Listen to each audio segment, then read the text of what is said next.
अस्सलाम वालेकुम, my name is doctor Khulood Imran. हमारे पास बहुत से कपल रिपोर्ट होते हैं, उनके हाथ में रिपोर्ट्स भी होती हैं और वो कहते हैं जी डॉक्टर साहबा हमने अपना मल्टीपल जगहों से चेकअप कराया और सब हमें यही कहते हैं कि जी हस्बैंड भी ठीक है और जो है वाइफ है वो भी ठीक है, लेकिन हमल नहीं ठहर रहा। तो जिसको हम कहते हैं अनएक्सप्लेन्ड इनफर्टिलिटी। अब मैं थोड़ा सा स्टार्टिंग में ये ज़रूर कहूँगी कि अगर प्रेगनेंसी नहीं हो रही तो ये नहीं हो सकता कि उसकी कोई वजह ना हो। यस, कोई ऐसी वजह है जो कि सामने नहीं आ रही है, वो अनएक्सप्लेन्ड है। अब उसमें थोड़ा सा आपने माइंड में रखना है कि नॉर्मली हम कहते हैं कि जी जब एक कपल की शादी होती है और मियाँ बीवी 1 साल तक एक ही घर में इकट्ठे रहें और वाइफ को प्रेगनेंसी ना हो तो फिर वो डॉक्टर के पास जाते हैं। कब एक डॉक्टर कहता है कि जी ये फीमेल टोटली ओके है, सबसे पहले वो उनकी मेंस्ट्रुअल हिस्ट्री लेंगी डॉक्टर। वो देखेंगी कि जो जो मेंस्ट्रुअल साइकिल है वो रेगुलर है और नॉर्मल है और टाइमली आ रहा है, ये तो मतलब है कि मेंसेस ठीक है। नंबर 2 पे जो है डॉक्टर फिर आपका फॉलिकुलर ट्रैपिंग करती हैं, एग ट्रैपिंग करती हैं, आपके फॉलिकल का साइज देखती हैं 12वें दिन पे कि अगर वो 18 से 25 के बीच में है तो ऑब्वियसली ये भी नॉर्मल है। यूट्रस के साइज को देख लेती हैं, एंडोमेट्रियल थिकनेस देख लेती हैं, वो भी नॉर्मल है। फिर बारी आती है फ्लोपियन ट्यूब्स की, यानी कि वो ट्यूब जो कि मेल के स्पर्म को अंडे तक लेके जाता है। तो जब हम उसको भी असेस कर लेते हैं, स्टीरोसाल्पिंजोग्राफी कर लेते हैं, तो उसमें हम एक डाई इंजेक्ट करते हैं वाया सर्विक्स और उसमें हम देख लेते हैं एक्सरे पे कि जी आया वो नॉर्मल है कि नहीं है। अगर वो भी नॉर्मल आ गया तो फिर हम बताते हैं जो फ्लूपियन ट्यूब ब्लॉकेज है वो भी नहीं है, यानी कि फीमेल का जो यूट्रस है वो भी ठीक है, एंडोमेट्रियल थिकनेस भी ठीक है, उसकी ओवरीज भी ठीक है, एग साइज भी ठीक है, साइकिल भी ठीक है, फ्लोपियन ट्यूब्स भी ठीक है और इवन के जो सर्वाइकल जिसको हम होल कहते हैं, सर्विक्स कहते हैं, वो भी क्लोज नहीं है, ओपन है, यानी कि उसमें से जो मेल स्पर्म है वो इजीली गुजर रहा है। तो हम कहते हैं कि जी ये फीमेल टोटली नॉर्मल है।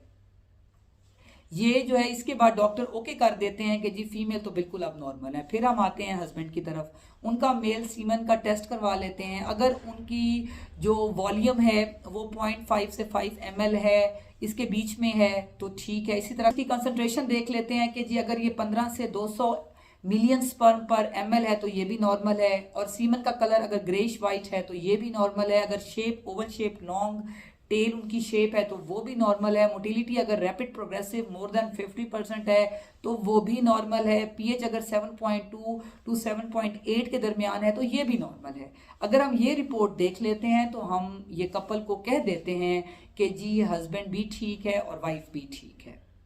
फिर भी प्रेगनेंसी नहीं हो रही है, फिर हम ऐसे कपल्स को कहते हैं कि आप मज़ीद जो है आप जो है वो हेल्पिंग मेडिसिन ले लें, मल्टी वाइटामिन ले लें, फॉलिक एसिड ले लें और साथ में डेज को आप फर्टाइल विंडो फॉलो करें, यानी कि फीमेल की जो मेंसेस है उसके 11वें से 18वें दिन तक ऑल्टरनेट डेज पे हस्बैंड और वाइफ क्वाइटस करें ताकि फीमेल को प्रेगनेंसी हो जाए। और ऐसा आप 2 साल तक करें, क्योंकि बज़ाहिर कोई वजह नज़र नहीं आ रही। लेकिन अगर 2 साल मज़ीद आपने वेट किया, यानी कि शादी को अब 3 साल हो गए हैं और जो है वो कपल को प्रेगनेंसी नहीं हो रही है, फिर आप ऑब्वियसली वापस आएँ। फिर हम उस पे हम कहते हैं और ज़रूर कहते हैं कपल को कि अब आप लोग असिस्टेड टेक्निक्स की तरफ जाएं, आईयूआई, आईवीएफ और जो सबसे बेहतरीन है वो इक्सी है, जिसमें जो मेल का स्पर्म है उसको बाहर निकाल लिया जाता है, अलग कर लिया जाता है सैंपल से। इसी तरह फीमेल के एग को ड्रॉ कर लिया जाता है और उनको बाहर एम्ब्रियो को फीमेल के यूट्रस में इम्प्लांट कर दिया जाता है ताकि वो ग्रो हो जाए। अब ऐसा क्यों किया जाता है? क्योंकि बहुत सी माइक्रोस्कोपिक वजूहात होती हैं।